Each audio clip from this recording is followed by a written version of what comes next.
We're often hearing from the modern right wing that if they are going to go after Trump for any of the reasons they're going after him, meaning the indictments, that you have to look at the criminality of Joe Biden. Or what about the criminality of Hillary Clinton? Or what about the criminality of Barack Obama? So let's examine each of these in turn to really understand what's going on here. And we'll start, of course, with Donald Trump. Donald Trump's state indictment on business fraud charges in New York accuses Trump of violating New York state law by obscuring reimbursements to his former lawyer and fixer, Michael Cohen, who made this $130,000 hush money payment to the adult film star Stormy Daniels days before the 2016 election. And what prosecutors allege is that Trump portrayed the reimbursements as a legal expense, and Michael Cohen himself is a key witness against him in this case. The indictment includes 34 counts of falsifying business records in the first degree. Trump has pleaded not guilty, and the trial, which started with jury selection on April 15th, is expected to last 6 to 8 weeks. We then have the federal indictment on classified documents charges in Florida. Trump faces accusations of unlawfully retaining classified documents after leaving the White House and storing them in various locations at Mar-a-Lago, including a ballroom, a bathroom, and a bedroom. He's also accused of a scheme to conceal the documents, and co-defendants include an aide to Trump and a property manager at Mar-a-Lago. That indictment comprises 40 counts, including unlawful retention of national defense information, conspiracy to obstruct justice, and false statements. Trump pleaded not guilty. Prosecutors have proposed a trial date of July 8, which the defense argued would be unfair before the November election. Then we have the federal indictment in the 2020 election interference case, where Trump is accused of participating in a scheme to interfere with the peaceful transfer of power after losing the 2020 election, of course, to now President Joe Biden. That indictment says Trump spread lies about election fraud leading up to January 6th's Capitol attack. Trump and 6 unnamed co-conspirators face charges including conspiracy to defraud the U.S. and obstruction of an official proceeding. Trump has pleaded not guilty. That trial was originally scheduled for March 4th, but postponed as Trump appealed a claim of presidential immunity to the Supreme Court. Arguments on the claim are set for April 25. And lastly, we have the state indictment in the 2020 election interference case in Fulton County, Georgia, where Trump and 18 others face charges under Georgia's RICO statute for allegedly coordinating efforts to thwart the proper certification of Georgia's 2020 presidential election. The indictment stems from a recorded phone call where Trump famously pressured Georgia's Secretary of State to, quote, find 11,780 votes. Trump was initially charged with 13 counts, including conspiracy to commit forgery, filing false documents. Some counts were quashed, leaving 10. He and all co-defendants pleaded not guilty. That trial is ongoing, with several co-defendants accepting plea deals and pleading guilty to reduced charges. There is also obstruction of justice. Trump allegedly attempted to impede or interfere with investigations into Russian interference in the 2016 presidential election, including by firing FBI Director James Comey. You'll remember the Mueller report outlined several instances where Trump may have obstructed justice, such as instructing aides to remove the special counsel. And after firing FBI Director James Comey, there was ultimately no definitive conclusion reached on whether he committed a crime, and it was left up to Congress to decide. Now, many of Trump's closest advisors, including campaign manager Paul Manafort, his national security advisor Michael Flynn, also George Papadopoulos, Rick Gates, Roger Stone, they were convicted as part of that investigation, and some served time in prison. We then have the New York tax evasion and fraud. Trump recently lost a civil case presented by Attorney General Letitia James to the tune of $454 million. He was found to have engaged in tax evasion and fraud, including inflating his assets to obtain loans and deflating them to reduce his tax liability. And though it remained a civil matter, legal experts argue that a criminal case could have been brought. We have the Ukraine call abuse of power situation. Trump was accused of abusing power by pressuring Ukraine to investigate his political rival, Joe Biden, and his son, Hunter Biden. This all centered around a phone call that took place on July 25th, 2019, between Trump and Ukrainian President Zelensky, which Trump has called a perfect phone call. Trump allegedly urged Zelensky to launch investigations into the Bidens and into a debunked conspiracy theory about the 2016 election. Now, you'll recall that Trump was impeached by the House of Representatives on charges of abuse of power and obstruction of Congress related to the Ukraine scandal. He was ultimately acquitted by the Senate.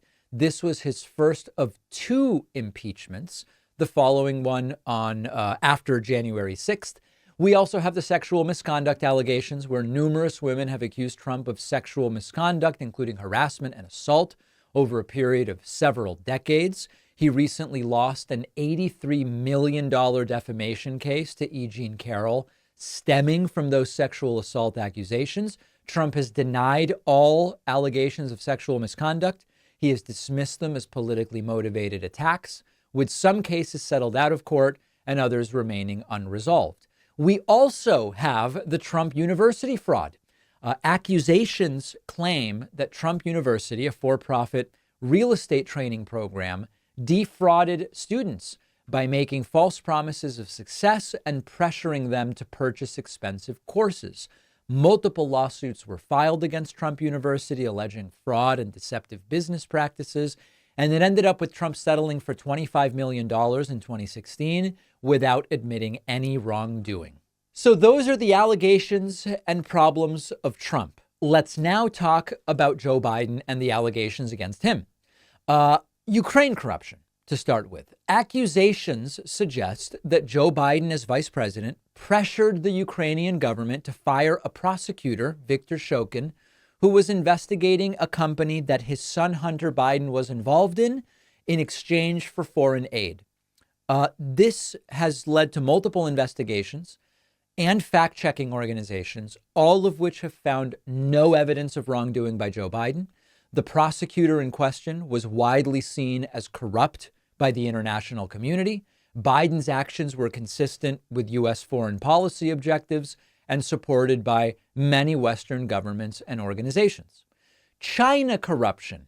Republicans suggest that Joe Biden is compromised and exhibits leniency towards China because of his family's financial ties and business dealings with Chinese entities. There is no concrete evidence to support the claims that Biden is compromised by China or that he is exhibiting undue favoritism towards China. There are questions about Hunter Biden's business activities in China that have come up. There is no evidence linking any of it to Joe Biden's policies or decision-making regarding China. And then we have the allegations of involvement in shell companies and money laundering, allegations that imply Joe Biden's family uses shell companies to hide illicit funds or engage in money laundering. Republicans claim that multiple banks accused the Bidens of money laundering based on suspicious activity reports filed with the Treasury Department. The unfortunate reality for those making the allegations is that the characterization of the corporate entities associated with the Biden family as shell companies is completely misleading and without merit. Many of those entities had outwardly stated purposes, including legal and consulting services. And while questions about the transparency of these transactions may arise, we have no evidence at all to support claims of illegal activity like money laundering. And while suspicious activity reports were filed concerning financial transactions involving the Biden family, there is no evidence to suggest that they were accused of money laundering by multiple banks. Joe Biden has also loaned money to his brother and made payments on Hunter Biden's truck, but that is obviously not illegal, and it is not evidence of money laundering. Joe Biden and classified documents. The report by special counsel Robert Hur suggests that Biden willfully retained and disclosed highly classified materials when he was a private citizen, some of which was stored in his garage. Biden's memory lapses and retention of classified documents, especially from his time as vice president, have raised concerns about his handling of sensitive information and his ability to serve as president. But despite evidence of Biden's memory limitations and retention of classified materials, the report concludes that no criminal charges against him are warranted. The report acknowledges Biden's cooperation with authorities and draws a really clear distinction between his case and Trump's, where Trump resisted turning over documents and faces multiple felony counts related to classified materials. So those are the allegations against Joe Biden. We now come to Hillary Clinton, who Trump said would be locked up if it were up to him, and many have said should be in prison. We have the email scandal. Accusations suggest that Hillary Clinton mishandled classified information by using a private email server during her tenure as Secretary of State. Multiple investigations, including by the FBI, found no evidence of criminal intent or criminal wrongdoing. Clinton's use of a private email server was criticized for breaching protocol. It did not result in criminal charges. We have the Benghazi attack. Hillary Clinton was accused of negligence and incompetence regarding the security measures leading up to the 2012 Benghazi attack. It resulted in the deaths of 4 Americans, including the U.S. ambassador to Libya. There have been numerous investigations, including by the Republican-led House Select Committee on Benghazi. They found no evidence of deliberate wrongdoing or negligence by Hillary Clinton, and it concluded that security measures were insufficient, but it did not say it is Hillary Clinton's fault. We also have the Clinton Foundation pay-to-play allegations, which say that the Clinton Foundation accepted donations from foreign governments and entities in exchange for political favors while Hillary Clinton was Secretary of State. There are interactions between Clinton Foundation donors and the State Department that were rightly criticized as potential conflicts of interest, but no concrete evidence of pay-to-play arrangements have been found. Many of the accusations are based on speculation rather than factual evidence. It may be influence peddling, potentially unethical, but there is no evidence of criminality as far as that or Hillary Clinton in general are concerned. And we come to former President Barack Obama. We have, of course, the Obamagate scandal of illegal spying, which is always just out of reach to explain exactly what it is. But if I understand it at all, these are accusations that the Obama administration spied on political opponents, specifically the Trump campaign during the 2016 election. Trump called it Obamagate. He couldn't really explain it. He said it was the worst crime ever committed, the political crime of the century. There is a lot to say and not a lot to say because investigations, including those by the Department of Justice Inspector General, found no evidence of politically motivated spying on the Trump campaign by the Obama administration. Surveillance warrants were obtained through legal channels with proper oversight. What Trump might have been referring to is that during Obama's presidency, several associates of Trump, including his campaign chairman Paul Manafort and National Security Advisor Michael Flynn, faced criminal charges or trials related to their actions during the 2016 campaign. And in fact, President Obama reportedly expressed concerns about Russian interference in the 2016 election, wanted bipartisan cooperation to address it. Obama reportedly approached Senate Majority Leader Mitch McConnell, hey, let's put out a joint statement, let's condemn Russian interference. But he was rebuffed, and as McConnell refused to cooperate, he cited political concerns, and that joint effort was stalled. There's also the IRS targeting controversy, where allegations surfaced that the IRS targeted conservative political groups to review their tax-exempt status, subjecting them to more scrutiny and delays under Obama and maybe at his direction.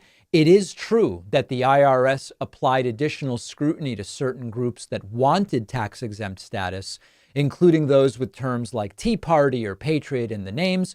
Investigations found no evidence of political bias or directives from the Obama administration to target conservative groups. Similar scrutiny was applied to liberal-leaning groups as well, indicating this was related to broader IRS practices and not political bias.